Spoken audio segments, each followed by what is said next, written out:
like a paranoid looking over my path. It's like a whirlwind inside of my head. It's like I can't stop what I'm hearing within. It's like the bass inside is right beneath my skin. Hey guys, KDUBZ here again, and I got for you guys today an RU match against a YouTuber by the name of Blackie. You guys will probably know her as Silverhamu4. Her link will be in the description. Please check her out after this battle here. Now, as we head into the team preview, I look at it and he's got the Garbodor. That's probably his lead. And wow, that Delibird. I'm not exactly sure what that thing would do. I've never played against the Delibird, but lowering his attack stats, it might not do that much. Probably she wants to really experiment what it is. She does lead out with Garbodor as I lead out with Galvantula, as I don't have a Stealth Rocker, and this is my choice scarf for Galvantula. I just go with a Volt Switch, just get some initial damage off and get the heck out of there, seeing what he will do. And he does have the Toxic Spike, which is kinda alright, but I don't really have a spinner, which is not good. I couldn't really prevent it anyway. He sets up the second layer, as I set the Will-O-Wisp. I really want to get some residual damage on the Garbodor, since I really don't know how to deal with that thing yet. He goes for the Acid Spray, and that's a really interesting move. As you see, that thing lowers your special defense by 2 stages, and that can be really helpful, considering that you can just bring in Special Sweeper and start doing work and threaten the Pokemon out. He goes for the Thunderbolt, which I found really awkward, considering that Garbodor doesn't have the best special attack, and well, Dusclops is also a beast, in both defenses anyway. He goes into Ursaring, and I switch out into my Snorlax here, and I really don't want to stay in here. I fear the close combat, of course, because my Snorlax is especially defensive. It has no defensive EVs. I'm going to Galvantula just to resist the fighting, but that does a crap ton to my Galvantula. Kind of because Galvantula is pretty fail and Ursaring is pretty powerful. With a quick feet, that thing is really fast. I just go for my Choice Scarf Thunder on the incoming Rotom here. That's a really good chunk because it is a crit. I'm not exactly sure what the Rotom is, but it doesn't have leftovers, so I'm probably thinking it's Choice. As I go back into my Rotom to take whatever my Snorlax, taking whatever he throws at me, because Snorlax is a monster in special defense. He switches back out here, definitely confirming that he is Choice in some way.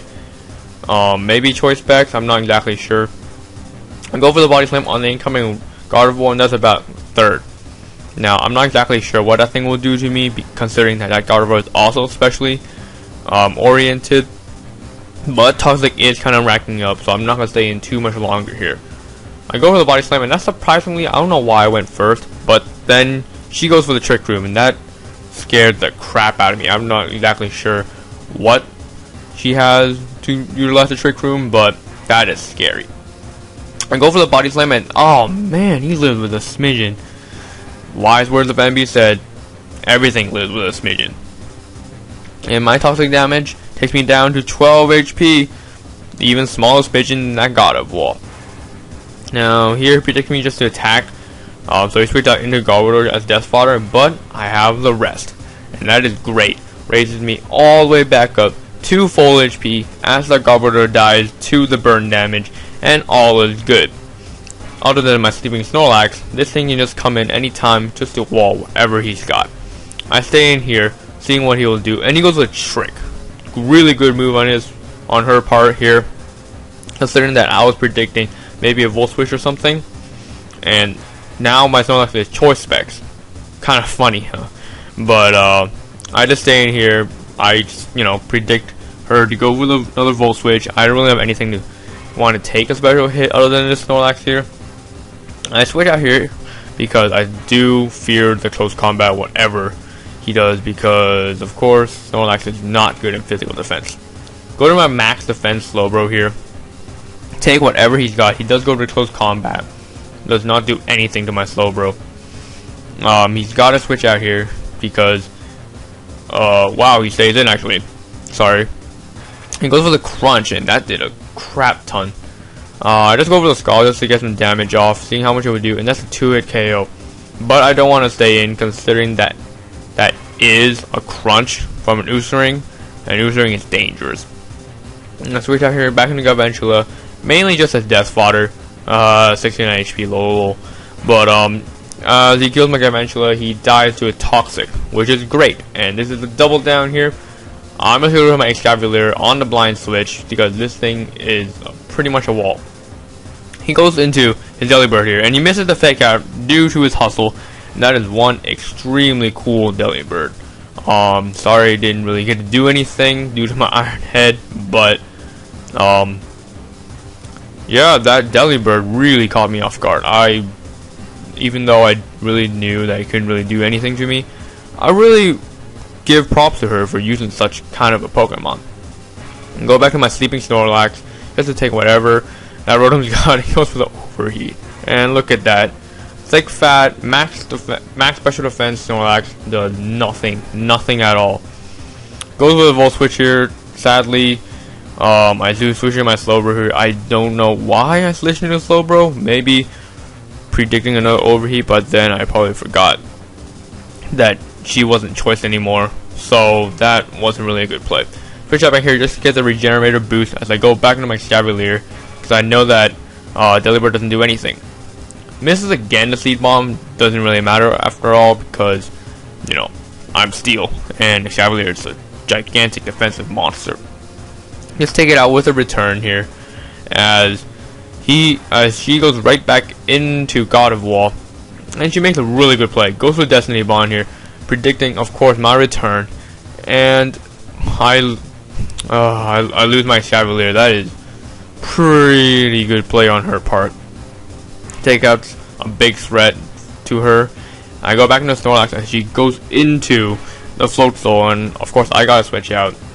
I want to see what this Float Soul will do, and goes for the Waterfall here, and that doesn't do anything. Resisted max defense, Slowbro, you are just crazy powerful. I see the Life Orb, so I don't really care too much, considering that Slowbro can just wall this thing for days with the Slack Off. I know Toxic Poison will rack up soon, so I'm gonna have to switch out sooner or later. But that Float Soul is gonna take some hefty amount of Life Orb damage before I do have to switch out here. I go for the T-Wave, knowing that I can hit one more Waterfall before I have to switch out here. Cripples that Float Soul. Now that speed won't be to his advantage here. But I do switch out, go back to my Dusclops. This is a defensive Dusclops, of course. With the Eviolite, makes this thing a complete monster. I do predict a turn, of course, so that's why I went into my Dusclops. He goes to Waterfall, and that doesn't do anything. That is, whew, that is one powerful Dusclops defense. He goes for the Waterfall again. I just leave in Dusclops here to die. She gets the flinch. Didn't really matter though. Just would have determined killed Floatzel or not. And I just go to my Absol to finish off the rest of his team with Sucker Punch. So that is good game, Silverhamu4. And her link again will be in the description. Be sure to check her out here. And remember to rate, comment, subscribe here.